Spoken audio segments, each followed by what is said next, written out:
Praise the lord. యేసు రక్తమే జయము. మన రక్షకుడు మన విమోచకుడైన యేసుక్రీస్తు పరిశుద్ధ నామములో అందరికీ వందనాలు. చిన్న ప్రార్థన ద్వారా ఉదయకాల వాక్య ధ్యానం చేసుకుందాము. పరిశుద్ధుడ మహాగణుడు అని దేవ యేసయ్య సర్వాధికారినైనా మీకే వేలాది వందనములు కృతజ్ఞతాస్తుతి స్తోత్రం చెల్లించుకుంటున్నాను తండ్రి. ఆయన ఉదయకాలం ప్రభు వాక్య భాగం ధ్యానిస్తుండగా వాక్య భాగం అర్థమాటలు సహాయం చేసి మీ కృపలో బలపరిచి మీకు మాదిరిగా మమ్మల్ని నడిపించమని చిన్న ప్రార్థన ప్రభు యేసుక్రీస్తు పరిశుద్ధ నామములో అడిగి వేడుకుంటున్నాను తండ్రి. Amen amen. ప్రసంగి గ్రంథం 5వ అధ్యాయం 1వ వచనము. నువ్వు దేవుని మందిరమునకు పోవున్నప్పుడు నీ ప్రవర్తన జాగ్రత్తగా చూచుకొనుము. బుద్ధిహీనులు అర్పించినట్లుగా బలి అర్పించుట కంటే సమీపించి ఆలకించుట శ్రేష్టము. వారు తెలియకే దుర్మార్గ పనులు చేయుదురు. ఆమె దేవుని వాక్య భాగం దీవించునుగాక. ప్రభునందు ప్రియులారా, ఇక్కడ వాక్య భాగంలో గమనించినట్లయితే నువ్వు దేవుని మందిరంకు పోవునప్పుడు నీ ప్రవర్తన జాగ్రత్తగా చూచుకొనుము. బుద్ధిహీనులు అర్పించినట్లుగా బలి అర్పించుట కంటే సమీపించి ఆలకించుట శ్రేష్టము. వారు తెలియక దుర్మార్గ పనులు చేయుదురు. అదేవిధంగా ఇక్కడ వాక్య భాగంలో గమనించినట్లయితే నిర్గమకాండం 3వ అధ్యాయం 5వ వచనం, అందుకైనా నా దగ్గరకు రావద్దు, నీ పాదముల నుండి నీ చెప్పులు విడుము, నువ్వు నిలిచి ఉన్న స్థలము పరిశుద్ధ ప్రదేశము అనెను.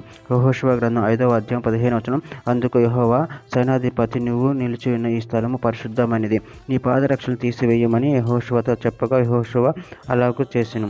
కీర్తన గ్రంథం 89వ అధ్యాయం 7వ వచనం, పరిశుద్ధ దూతల సభలో ఆయన మిక్కిలి భీకరుడు, తన చుట్టూనున్న వారందరికంటే భయంకరుడు. హెబ్రీయులకు రాసిన పత్రిక 12వ అధ్యాయం 28-29 వచనంలో, అందువలన మనము నిశ్చలమైన రాజ్యమును పొంది దైవ కృప కలిగి ఉందము. ఆ కృప కలిగి వినయ భయభక్తులతో దేవునికి ప్రీతికరమైన సేవ చేయదము. ఏలయనగా మన దేవుడు దహించు అగ్నేయునాడు. యాకోబు రాసిన పత్రిక 1వ అధ్యాయం 19వ వచనంలో, నా ప్రియ సహోదరులారా, మీరు సంగతి ఎరుగుదురు కనుక ప్రతి మనుషులు యూనిట్కు వేగిరపడవాడును, మాట్లాడుకు నిదానించువాడును, కోపించుటకు నిదానించువాడునై ఉండవలెను. సామెతల గ్రంథం 21వ అధ్యాయం 27వ వచనం, భక్తిహీనులు అర్పించు బలులు హేయములు, దురాలోచనలతో అర్పించినలా అవి మరి హేయములు. హోషేయ గ్రంథం 6వ అధ్యాయం 6వ వచనం, నేను బలిని కోరను గాని కనికరమును కోరుచున్నాను, దహన బలుల కంటే దేవునికి గుర్చిన జ్ఞానం నాకు ఇష్టమైనది. ఇర్మీయా గ్రంథం 7వ అధ్యాయం 23వ వచనం, ఏదనగా నా మాటలు మీరు అంగీకరించుండాలి, నేను మీకు దేవుడినై యందును, మీరు నాకు జనులై యుందురు. మీకు క్షేమం కలుగునట్లు నేను మీకు ఆజ్ఞాపించుచున్న మార్గమంతటి యందు మీరు నడుచుకొనుడి.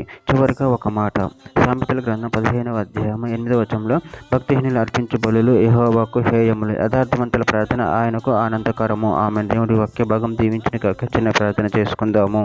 పరిశుద్ధుడ మహాగణుడు అనే దేవ యేసయ్య, మీరు ఇచ్చిన వాక్య ధ్యానానికి మీకు చెల్లించుకుంటున్నాను తండ్రి. మీ మందిరం పోవునప్పుడు నా ప్రవర్తన మీద జాగ్రత్తగా చూసుకొని నిన్ను మహిమపరిచి గణపరిచే వరంగా ఉండగా శక్తిని బలాన్ని అనుగ్రహించి మీ ప్రేమలో కృపలో మమ్మల్ని నిరంతరం కాచి కాబట్టి మీకు మాదిరిగా మమ్మల్ని నడిపించమని చిన్న ప్రార్థన యేసు నామములో అడిగి వేడుకుంటున్నాను తండ్రి. Amen amen.